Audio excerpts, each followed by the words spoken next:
Saya mohon maaf. Wallahul muwaffiq ila aqwamit thoriq. Wassalamualaikum warahmatullahi wabarakatuh. Waalaikumsalam warahmatullahi wabarakatuh. Prof. Darmadi, silakan andalan kita.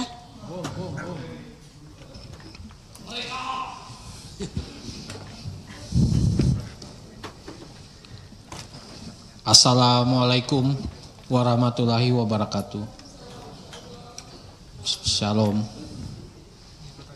Yang terhormat Profesor Anggia, Profesor Eko, Profesor Adi, Profesor Nurdin Halid, dan Profesor Andre, dan teman-teman dari Pertamina dan jajarannya. Perkenalkan Pak, nama saya Darmadi Durianto, Dapil DKI Jakarta, Jakarta Barat, Jakarta Utara, Kepulauan Seribu. Yang pertama Pak, saya apresiasi saat Bapak minta maaf. Saya nonton habis Pak, pidato Bapak. Kemudian Bapak di situ ngomong soal pembenahan. Saya juga senang Pak. Gitu. Saya nggak masuk detail hari ini karena sudah banyak tadi kapoksi saya, bos saya itu, Pak Mufti Anam, sudah nyampaikan detail habis. Tapi sebetulnya ke depan ini, yang saya tunggu-tunggu ini, yang Bapak harus jelaskan, itu pembenahannya seperti apa? Kayaknya ini kan sudah menggetarkan tadi, kasus Pertamina ini. Ya. Menyeret banyak nama, sampai nama saya aja masuk-masuk loh Pak. Di kotak itu. Ya, mencengkram. Pak, 10 tahun di DPR Pak, saya nggak pernah ke kantor Pertamina Pak. Tahu di mana saja lokasinya nggak tahu Pak. Ngajak di luar ketemu aja orang Pertamina nggak pernah Pak. Bisa dicek CCTV. Nggak pernah Pak. Yang saya tahu cuma Tio ini, Tio. Pak Tio. Sekper atau apa? Kayaknya Korsek sering di DPR ini ketemu. Jadi tahu-tahu masuk tuh nama Pak. Ya. Ada gambarnya lagi ditaruh. Itu nggak tahu buzzer mana, buzzer Pertamina atau apa itu. Ya. Pakai peci. Hari pertama saya memang sudah ngomong pembentukan panja Pertamina di Kompas Live TV. Kenapa saya ngomong begitu Pak? Supaya Bapak diberi kesempatan untuk kasih keterangan sebenar-benarnya di DPR ini. Mari kita berantas. Gitu. Nah sampai sekarang saya nggak tahu sebetulnya strategi pembenahannya Bapak itu apa. Pembaharuan kah? Recycle kah? Ganti pemain kah? Itu nggak ada Pak. Saya percaya Pak Simon Pak, orangnya baik. Simon tuh artinya suka mendengarkan. Ya, betul kan? Aloysius itu orang yang suka peduli dan kasih sayang. Simon Aloysius jelas. Pendengar yang penuh kasih sayang. Jadi orangnya saya yakin dari nurani dan naluri saya bahwa Bapak ini orang benar. Gitu. Tapi yang saya tunggu ini sekarang langkah pembenahan. Saya nggak bisa nyalain Bapak. Karena Bapak baru masuk jadi dirut. Tapi gebrakan Bapak ini ditunggu Pak. Saya waktu pertama saya udah ngomong, Bapak masuk sarang mafia. Dulu setiap kali RDP Laker selalu saya serang tuh Riva soal mafia gas. Saya pertanyakan itu Pak, di dalamnya mafia gas. Ini dapat Ega ini. Ini penguasa gas. LPG 3 kilo. Khusus itu. Nah, saya selalu kritik Pak Riva. Maka hari pertama saya udah ngomong, Pak, ini ruwet nih Pertamina. Betul ruwet ini. Banyak mafianya di dalam. Betul banyak mafianya di dalam. Dan akhirnya terbongkar kan sekarang. Pak. Nah ini tugas Bapak. Jadi tunggu strategi pembenahannya Bapak. Apa strateginya? Ini yang belum Bapak paparkan ke kami. Nanti Bapak paparkan. Seperti apa sih? Apa Bapak hanya ganti pemain? Bersih-bersih, beres-beres. Ini yang kita tunggu. Itu yang pertama Pak. Yang kedua, Saya minta Bapak memperhatikan minimal catatan komisaris utama. Yang lama. Yang viral. Yang puluhan juta orang nonton. Temannya Pak Andre. Itu temannya Pak Andre, Pak. Komut lama itu. Ya. Ya. Jadi banyak catatan situ yang saya yakin banyak kebenarannya di sana. Pertama, beliau menyebut tentang e-katalog. Apakah betul internal direksi Pertamina ini nggak mau menerapkan e-katalog RKPP ini? Yang tadi disindir Pak Mufti.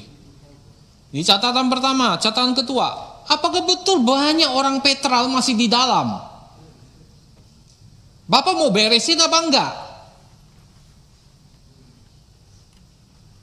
Orang-orang Petral ini yang mafia dulu ini mau diberesin enggak? Begitu.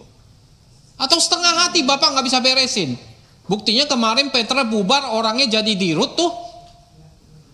Pertamina Patraniaga. Nah ini masih ada nggak orang-orangnya? Saya dapat info dari orang dalam bahwa ada masih orang-orang Petral dulu di situ. Masih mau nggak Bapak beresin itu? Saya yakin Pak, ini sebenarnya nggak berhenti di sini. Dugaan saya di atasnya masih ada. Dugaan saya nih, saya udah nangkep tuh. Ya, di atasnya masih ada itu. Oh, sekpernya udah. Nah, ini saya minta. Bapak ini sekarang orang tertinggi di Pertamina. Saya yakin dengan sepenuh hati Bapak bisa beresin. Lulusan Taruna Nusantara.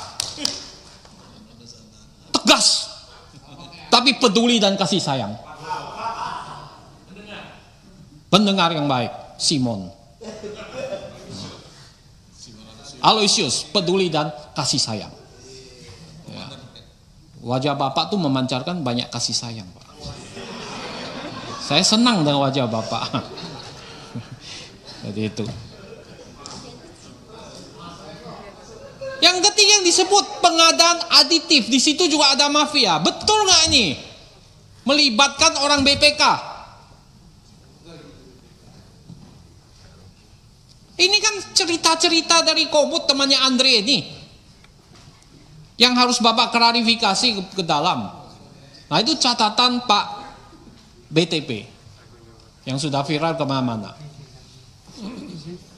Yang ketiga adalah saya punya 5 poin Pak, mohon jangan dipotong Pak. Soal tuntutan monopoli oleh KPPU, nanti Bapak jawab. Karena non subsidi itu dimonopoli oleh Pertamina, ya, melanggar pasal 17 Undang-Undang Praktek Monopoli dan Persaingan Usaha Tidak Sehat. Ini lagi jalan nih selidik. Apakah betul Pak? Bapak jual dengan margin super normal profit, excessive profit 10 kali lipat. Non subsidi.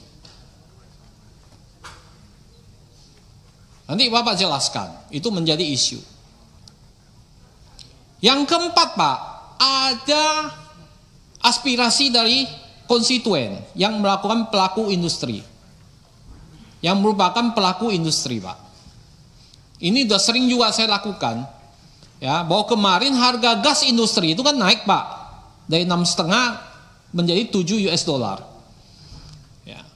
Tetapi itu Januari sampai Maret ini kuotanya hanya 40-50% kan Pak, selebihnya dikenain surcharge. Berapa Pak? PGN itu 16,77 US Pak. Ini sangat memberatkan pelaku industri Pak. Nah, ada aspirasi dari mereka agar industri ini nggak mati. Industri ini kan setengah mati sekarang ini, Pak. Ditambah lagi beban kayak gini, tambah habis Pak. Nah, kenapa bisa begitu Pak? Padahal supply Bapak, stok Bapak mungkin banyak. Ya. Kuotanya hanya 50% yang HGBT itu Pak. Di atas itu kena surcharge 16,77. Benar nggak Pak? Benar nggak Pak? PGN. Ya nggak apa-apa, saya sampaikan di rootnya. Biar tahu gitu. Saya yakin benar Pak, dari industri Pak yang ngomong ditagih udah 16,77 Pak. Tagihannya ada Pak. Wah ini mau apa ini? Nah ini saya minta dijawab dan investigasi Pak. Ya. Yang kelima, keuangan. Ini pendapatannya memang stagnan Pak, betul ya Pak ya.